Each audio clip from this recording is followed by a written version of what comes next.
Bismillahirrahmanirrahim. Assalamualaikum warahmatullahi wabarakatuh. Perkenalkan, nama saya Maro Pangestuti dari Fakultas Ilmu Ekonomi dan Bisnis, jurusan Akuntansi. Saya akan membahas tentang pendidikan kewarganegaraan mengenai kewarganegaraan. Yang pertama, apa sih kewarganegaraan itu? Menurut Undang-Undang Dasar Pasal 26, yang menjadi warga negara ialah orang-orang bangsa asli dan orang-orang bangsa lain yang disahkan dengan undang-undang sebagai warga negara. Seseorang dapat menjadi kewarganegaraan Indonesia karena faktor-faktor yaitu kelahiran, pengangkatan, dikabulkannya permohonan, kewarganegaraan, perkawinan, dan turut ayah atau ibu. Setiap orang yang berdasarkan peraturan perundang-undangan dan atau berdasarkan perjanjian pemerintahan Republik Indonesia dengan negara lain sebelum undang-undang ini berlaku sudah menjadi warga negara Indonesia. Selanjutnya, apa sih asas kewarganegaraan itu? Asas kewarganegaraan merupakan dasar pemikiran dalam menentukan masuk atau tidaknya seseorang di dalam warga negara dalam suatu wilayah negara tertentu. Asas kewarganegaraan itu dibagi menjadi dua, yaitu berdasarkan dari sisi kelahiran, dibagi pula menjadi dua, yaitu ius soli atau pedoman kewarganegaraan yang berdasarkan tempat atau daerah kelahiran. Yang kedua, ius sanguinis atau berdasarkan darah turunan. Dari sisi perkawinan, pengertiannya merupakan asas kesatuan hukum dan asas persamaan derajat serta paradigma keluarga sebagai inti masyarakat yang tidak terpecah dan paradigma kesamaan kedudukan suami istri. Unsur kewarganegaraan dibagi menjadi dua, yaitu unsur darah keturunan yaitu ius sanguinis yang merupakan asas yang menentukan kewarganegaraan seseorang menurut pertalian darah atau keturunan dari orang yang bersangkutan tadi. Negara yang menganut ius sanguinis diantaranya Turki, India, Belanda, Yunani, Republik Rakyat Cina, Jepang, Spanyol, Korea Selatan, Italia, Polandia, Malaysia, dan Brunei Darussalam. Unsur daerah kelahiran atau yang dikenal dengan ius soli merupakan negara yang menganut paham berdasarkan daerah kelahirannya. Yang menganut negara yang menganut kepercayaan ini yaitu Amerika Serikat, Kanada, Kamboja, Pakistan, Brazil, Inggris, dan Mesir. Next, kewarganegaraan Republik Indonesia.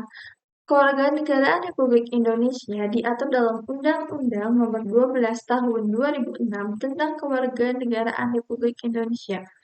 Orang yang menjadi warga negara Indonesia atau WNI adalah satu, setiap orang yang sebelum berlakunya undang-undang tersebut telah menjadi WNI asli. Artinya, dia lahir di negara Republik Indonesia. Yang kedua, anak yang lahir dari perkawinan yang sah dari ayah dan ibu seorang WNI. Yang ketiga, anak yang lahir dari perkawinan yang sah dari seorang ibu WNI dan ayah yang tidak memiliki kewarganegaraan atau hukum negara asal ayah tidak memberi kewarganegaraan kepada anak tersebut. Tugas dan kewajiban warga negara. 1. Sebagai warga negara yang baik, kita memiliki tugas dan kewajiban yang harus dilaksanakan berdasarkan kesadaran diri, yaitu menjunjung tinggi dan menaati peraturan perundang-undangan yang berlaku, membayar pajak, bea cukai yang dibebankan negara kepadanya.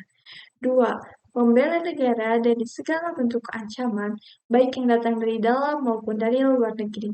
3. Menyukseskan pemilu baik sebagai peserta atau petugas penyelenggara. Yang keempat, mendahulukan kepentingan negara atau kepentingan umum di atas kepentingan pribadi. 5. Melaksanakan tugas dan kewajiban yang dibebankan bangsa dan negara. Selain itu, pemerintah juga memiliki tugas dan kewajiban, yaitu melindungi segenap bangsa dan seluruh tumpah darah Indonesia, memajukan kesejahteraan umum dan mencerdaskan kehidupan bangsa, mewujudkan ketertiban dunia yang berdasarkan kemerdekaan, perdamaian abadi, dan keadilan sosial, mempertahankan kemerdekaan dan kedaulatan negara, memelihara keamanan, ketertiban, ketentraman bangsa dan negara, menghormati dan melindungi hak asasi warga negara. Antara tugas dan kewajiban pemerintah dengan kewarganegaraan dengan seorang warga negara akan berlangsung dengan baik apabila di kedua belah pihak memiliki hubungan yang baik, artinya pihak dari pemerintah menyediakan atau memfasilitasi apa yang diperlukan oleh rakyat. Begitu pula rakyat harus mematuhi peraturan yang ditetapkan oleh pemerintah. Selain itu, masalah kewarganegaraan merupakan masalah yang dialami oleh warga negara yang ada sangkut pautnya dengan hukum kenegaraan, terutama mengenai status kewarganegaraannya. Masalah kewarganegaraan dibagi menjadi dua, yaitu apatrida merupakan seorang penduduk yang sama sekali tidak mempunyai kewarganegaraan, dan yang kedua bipatrida merupakan seorang penduduk yang mempunyai kewarganegaraan sekaligus kewarganegaraan rangkap. Jadi kesimpulannya adalah kewarganegaraan merupakan hal yang harus diketahui dan dipahami oleh setiap warga negara. Tujuannya agar kita dapat melaksanakan kewajiban sebagai warga negara dengan sepenuh hati dan penuh dengan tanggung jawab, di samping memperoleh hak-hak sesuai dengan ketentuan perundang-undangan. Dengan begitu, kita juga dapat meningkatkan kecintaan terhadap negara kita, menjaga keutuhan negara, serta menjunjung tinggi persatuan dan kesatuan. Terima kasih. Sekian yang dapat saya sampaikan.